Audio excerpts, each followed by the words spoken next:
Well, tonight, North Korea going wild and potentially very dangerous. The North Korean army says it now has approval to launch a merciless attack against the U.S., possibly using cutting-edge nuclear weapons. North Korea warning that war could break out today or tomorrow. Overview Ambassador John Bolton joins us. Nice to see you, sir. And how do we tell when they're just rattling sabers and when they're about to do something? Well, I think in terms of reaching the United States, that's unlikely to say the least, impossible probably. But it's not to underestimate North Korea's capability to do something to South Korea or Japan. And I think that the risk of this increasingly belligerent rhetoric, they're well past prior North Korean playbook on this, and some of the steps they've taken, cutting off hotlines, barring South Korean workers from the Kaesong facility, all have ratcheted this up to a point where I think the risk of miscalculation on the peninsula is very, very high. And let's not forget that 27,000 Americans or so on that DMZ. So we have a lot of our people really close to that. Not to say that we shouldn't care about the other countries as well, but our people are right there as well. So what do we do? Just stand by and wait and rely on satellite imagery to see if they are moving things, or what do we do?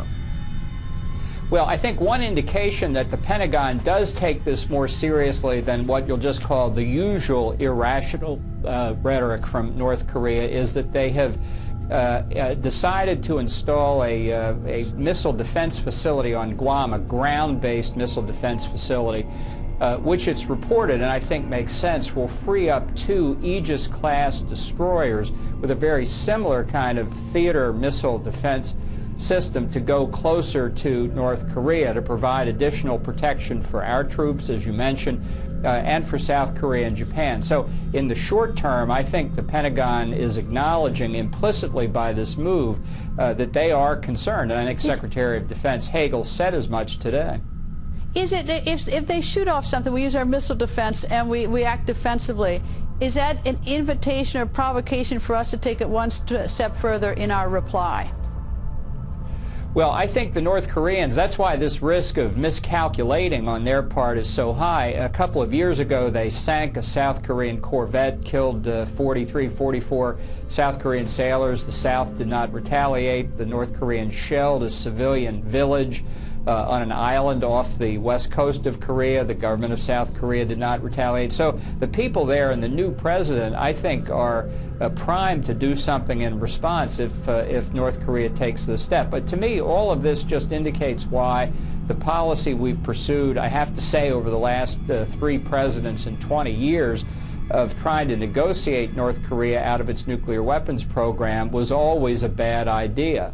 And it hasn't gotten any better with age. The threat here is the irrationality of this regime coupled with this potential to use a weapon of mass destruction against innocent civilians. And we're not going to talk them out of it. The solution lies in eliminating the regime, which we should try and do through reunifying the peninsula. We've taken on the record inside North Korea on 3 occasions, and it is like 100% of the time they are preparing for war against us, and they think that we're sitting around every night here in the United States, every one of us thinking about war against them. So this is indeed, a very grim situation we're in. Ambassador, thank you, sir. Thank you.